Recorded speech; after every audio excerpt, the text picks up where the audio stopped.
Hello everybody, welcome back to the channel. I am your host, the #1 Vikings fan extraordinaire, Adam Boyer.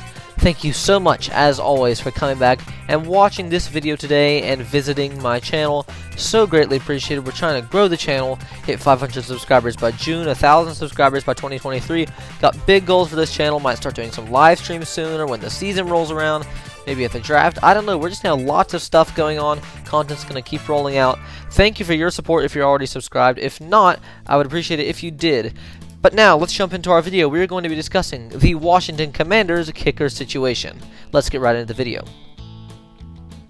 So, for years, Washington had steady but inconsistent, if that makes sense, play from kicker Dustin Hopkins. We had him, I want to say from his like 2015 or so to part of last year.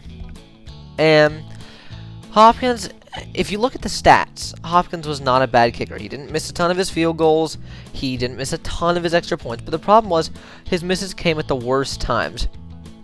He couldn't be relied on to hit the game winners necessarily. And whenever we get a big play, or a big touchdown or something, he would almost every time miss the extra point. If it was a pick six or a kickoff return for a touchdown, I can think of at least a couple examples of that happening, and then he missed the extra point. It is almost always something like that, and it was just so deflating for the team. And so I think myself, that was one of the big reasons that led to his release earlier this last season.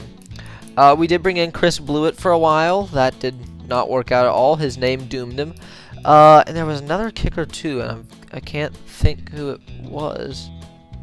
It's right on the screen next to me, isn't it?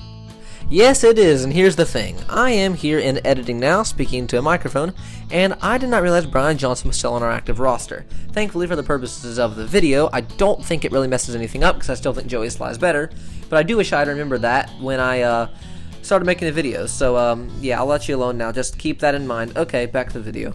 Oh, yeah, him. I remember him. Yeah, but so we ended up settling on Joey Sly. So, yeah, Sly, for his entire career, he has not been the most accurate kicker, so to speak. In his career, he's 77 of 93 on field goals with a long of 56, and he's hit 82 of his 93 extra point attempts. So, we did re-sign him, or tender him, I think, to a one-year contract worth about $2 million, a little under $2.5 million. However, none of that is guaranteed, so should he struggle this year, we can release him.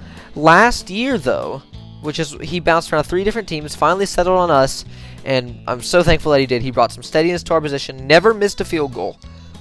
But in total last year, he was 23 of 25 on field goals with a long of 56, 18 of 22 on extra point attempts. He bounced around the Texans, the 49ers, and the Commanders, I believe.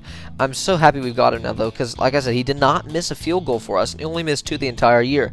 Early on in his career, I think he spent the first 2 years at Carolina, and he was not the most accurate kicker, but he's always been known for his big leg, and he's always been able to make the long kicks. He has a career long of 56, but he's made that multiple times, and he has gotten better as his careers went on. And so, right now, Sly, I don't think needs to be replaced, but, you know, if we want to look at some non-expensive free agent options, we could always do that. And obviously, we're not going to be looking at trades today, because trading for a guy like Evan McPherson or Justin Tucker or Nick Folk, teams just don't trade for kickers. I don't really know why, but they just don't seem to. We're going to start off by looking at 3 free agent kickers now. Number 1 is Michael Badgley.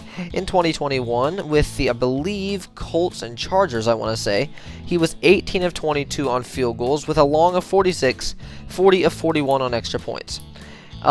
Here's what bothered me about Badgley. He was great on extra points, pretty decent field goal percentage, but he only had a long of 46. I do think he probably struggled from range, and so, you know, that's a little bit concerning considering we attempt a lot of long field goals.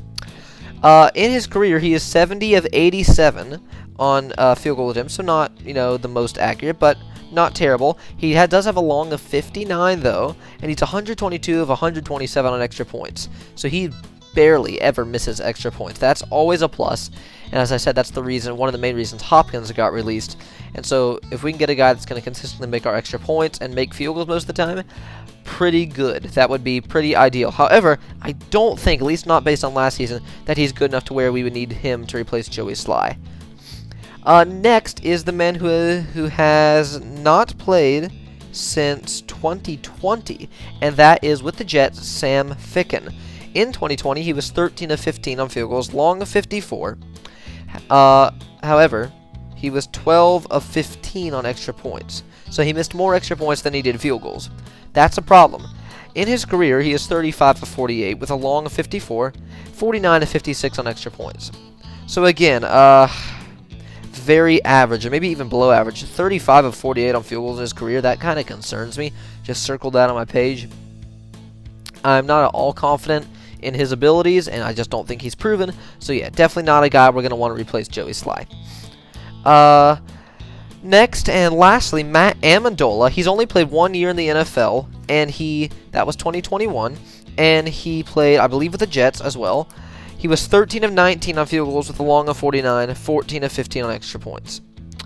Well, good on extra points, but 13 of 19 on field goals is concerning, and only a long of 49. I have a note here. He did struggle from range. He was 0 of 3 on field goals of 50 yards or longer, so definitely a problem. And I think Amendola, I saw some of his tape, and I think he has some talent, and I think he has some potential. However, I don't think he's the guy that we want to use this year necessarily. So, yeah, definitely not good enough to replace Joey Sly. And so, let's, look at this. Lastly, all three of these guys, only one that I think Washington has even a remote chance of signing is Michael Badgley, and I don't think they're going to sign him. Joey Sly has a prove-it deal with this 1-year deal. If he plays really good for us this year, the Commanders, and can stay healthy, I do think injuries have been a bit of a concern. He got injured a little bit last year, but if he can stay healthy, and if he's consistent in kicking, then I think he could become our kicker of the future, finally bring some stability to the position, and maybe ink himself a contract for several years after this year. But hey, that's about it for now, and let me know what you think of our kicker situation below. Were you happy or upset when we released Dustin Hopkins? Let me know. I would love to chat down in the comments. As always, please like the video if you do enjoy, and if you know someone else you think might enjoy it, or if you think your social media followers might enjoy it, share it to there as well. Please do subscribe. Should be a button appearing for it, and maybe a couple videos and or playlist as well. Thank you so much for watching, everyone. I'm the Vikings fan, and I'm out of here. See you later.